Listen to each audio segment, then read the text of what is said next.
A inspeção do joelho é iniciada com o paciente em posição anatômica de frente e de perfil, pesquisando-se alterações de alinhamento dos membros inferiores, genovaro e valgo, e sua simetria, torção tibial, alinhamento patelar, presença de edema ou equimoses e atrofias musculares. No plano sagital, é importante avaliar a presença de flexo do joelho ou recurvo. Ao observar a marcha do paciente, de frente e de costas, procura-se alterações na marcha, limitações na flexão do joelho. Em seguida, o paciente é solicitado a permanecer na posição sentada na mesa de exame, com as pernas pendentes. Observa-se a altura da patela, sua posição normal é de frente para os côndilos femorais, em continuidade com o tendão patelar. Se estiver alta, ela forma uma angulação com o tendão.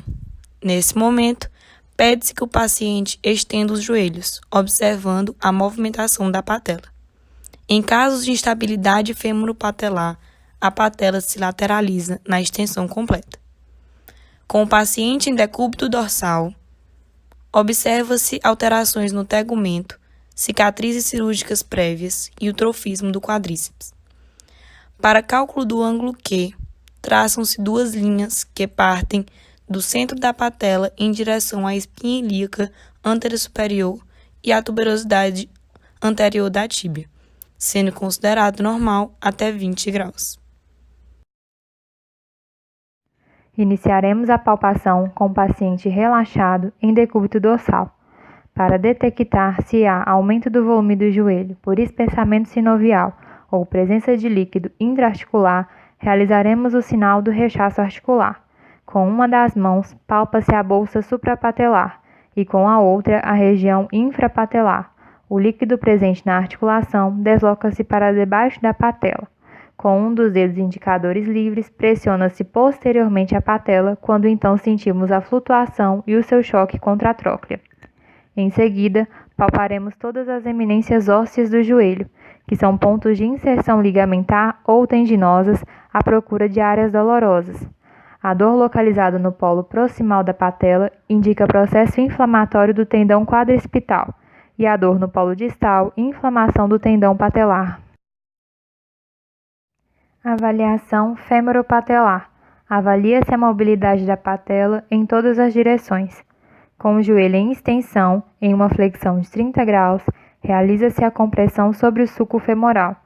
Em caso de dor ou crepitação no teste da compressão patelar, reflete condromalácia, artrose ou instabilidade fêmoro-patelar. Com a contração do quadríceps, observa-se o ângulo quadricipital, desde a espinha ilíaca anterosuperior até o centro da patela e desde a tuberosidade anterior da tíbia. Em decúbito ventral e pernas flexionadas a 90 graus, realiza-se a rotação da perna até que a patela encoste na maca. Assim, é possível avaliar a anteversão femoral, sendo caracterizada pelo aumento da rotação interna com a diminuição da rotação externa. Com o paciente sentado, verifica-se se a patela é alta pelo seu contorno. Em 90 graus de flexão, o tendão patelar deve estar alinhado com a tíbia e perpendicular ao eixo biepicondilar. Durante a extensão contra a resistência manual, observa-se a trajetória da patela sobre o fêmur, que apresenta apenas ligeira tendência à lateralização ao final da extensão. Caso a lateralização seja excessiva ou reproduza sintomas do paciente, deve ser considerada sugestiva de instabilidade. A manobra pode ser sensibilizada através da rotação externa da perna. Já a rotação interna diminui essa tendência. Deve-se palpar a região posterior do joelho para verificar a presença de cistos, somada à palpação da região da fabela e da cabeça lateral e medial do gastrocnêmio.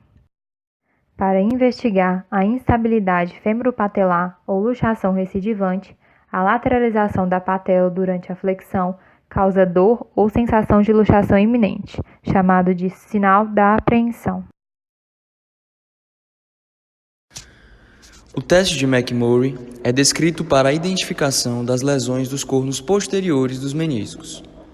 Com o paciente deitado em posição supina, os quadris a 90 graus e os joelhos em flexão máxima, o examinador, ao lado do joelho a ser examinado, palpa as interlinhas articulares com uma das mãos e com a outra segura o pé do paciente, provocando movimentos de rotação interna e externa da perna alternadamente. A presença de dor com ou sem estalidos junto à interlinha articular medial após a rotação externa caracteriza lesão do menisco medial. Quando se realiza rotação interna com sintomatologia junto à interlinha articular lateral, pode-se estar diante de uma lesão de menisco lateral. O teste de Apley pode ser considerado uma modificação do teste de McMurray. É realizado com o paciente deitado em posição pronada. Inicia-se a flexão do joelho com o quadril em extensão. Aplica-se então compressão axial junto ao pé e rotação externa da perna, até o ponto da angulação em que o paciente refira dor. A manobra é repetida com a rotação da perna oposta e realizada novamente, aplicando força de distração ao invés de compressão. As lesões meniscais são caracterizadas pela presença de dor ou estalidos junto às interlinhas articulares durante a fase de compressão do teste, para o menisco medial em rotação externa da perna e para o lateral em rotação interna. A contraprova faz-se quando se repete a manobra aplicando força de distração, quando a dor desaparece ou diminui de intensidade. O teste de Steinman é feito com o paciente sentado sobre a mesa, com os joelhos fletidos a 90 graus e pendentes. Faz-se rotação externa e interna da perna, segurando pelo pé. A presença de dor ou estalido junto à interlinha articular é sinal de lesão do menisco correspondente. Sinal de Smiley. A palpação das interlinhas articulares também é importante na avaliação das lesões meniscais. As lesões do corno posterior do menisco medial frequentemente causam dor junto à interlinha medial. Já as lesões do menisco lateral podem causar dor junto às regiões anterior e lateral do joelho. Dor à palpação da interlinha correspondente é o sinal de Smiley para a lesão meniscal. Marcha de pato. Com o paciente agachado no chão, pedimos que ele dê alguns passos. Na lesão do corno posterior do menisco medial, a dor que impede o paciente de executar o movimento. Teste de Lachman. Neste teste, o paciente deve ficar em decúbito dorsal e ter o joelho a ser testado fletido em 30 graus. O examinador estabiliza o fêmur distal com uma mão e segura a tíbia proximal com outra. Deve-se então realizar movimentos antagônicos de fêmur e tíbia. Caso a translação anterior da tíbia esteja aumentada e associada com uma parada mole, indica lesão completa do ligamento cruzado anterior. Caso haja deslocamento posterior da tíbia, indica lesão do ligamento cruzado posterior.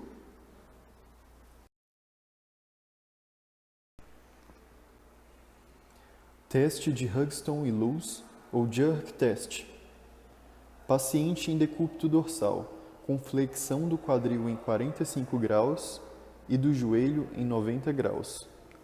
Com uma mão, o examinador segura o pé do paciente e com outra, o joelho, provocando rotação interna e estresse em valgo conforme estende a perna do paciente.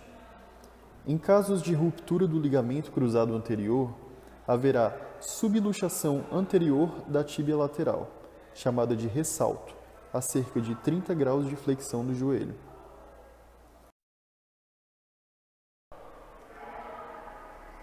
Teste de Macintosh. Parte-se da posição final do teste anterior, realizando-se desta vez flexão do membro. Se positivo, haverá redução da subluxação provocada no teste anterior, em torno de 30 a 50 graus, indicando lesão ou ruptura do ligamento cruzado anterior. Teste da gaveta anterior. Paciente em decúbito dorsal, com quadril fletido em 45 graus e joelho a 90 graus.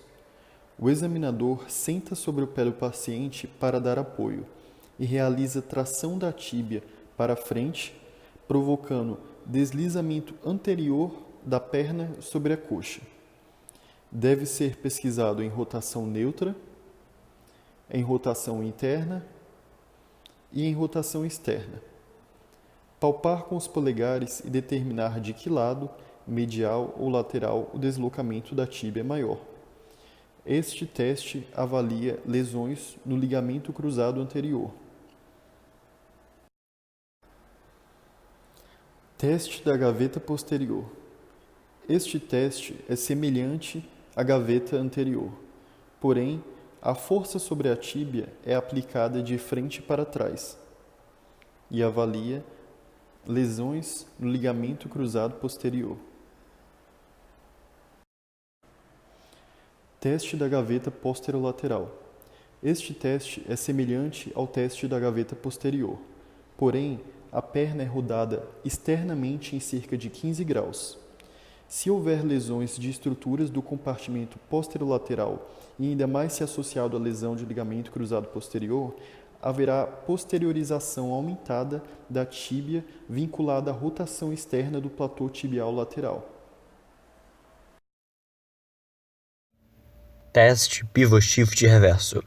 O paciente é posicionado em decúbito dorsal com o quadril fletido a 45 graus e o joelho a 90 graus. É aplicado um estresse em valgo no joelho, que é mantido em rotação externa.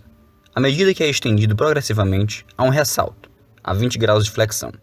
Apesar de apresentar um grande índice de falsos positivos, sua positividade aponta para o diagnóstico de lesão do complexo posterior ligamentar. Teste da rotação externa, recurvato. É realizado com o paciente em decúbito dorsal. O examinador aplica uma hiperextensão no joelho segurando o hálux do paciente. Em caso de lesão associada do ligamento cruzado posterior e do complexo posterior ligamentar, haverá recurvato associado à rotação externa da tíbia. Teste de Godfrey. O exame é realizado com o paciente em decúbito dorsal, quadris e joelhos fletidos a 90 graus, com os calcanhares repousando sobre as mãos do examinador. Em uma vista tangencial de lado, o joelho com lesão do ligamento cruzado posterior apresentará uma posteriorização aumentada da tíbia, em comparação com o lado contralateral normal. Teste do estresse em valgo. É realizado com o paciente em decúbito dorsal. Com uma das mãos, o examinador estabiliza a face lateral da coxa do paciente e com a outra, aplica um estresse em valgo no joelho em extensão completa e a 30 graus de flexão. O exame deve ser sempre realizado em comparação ao lado contralateral normal. A abertura anormal da interlinha medial a 30 graus de flexão indica apenas lesão isolada do ligamento colateral medial superficial. Porém, se houver abertura a 30 graus e a 0 graus, existe lesão associada do ligamento colateral medial, das estruturas do compartimento póstero-medial e, eventualmente, do pivô central.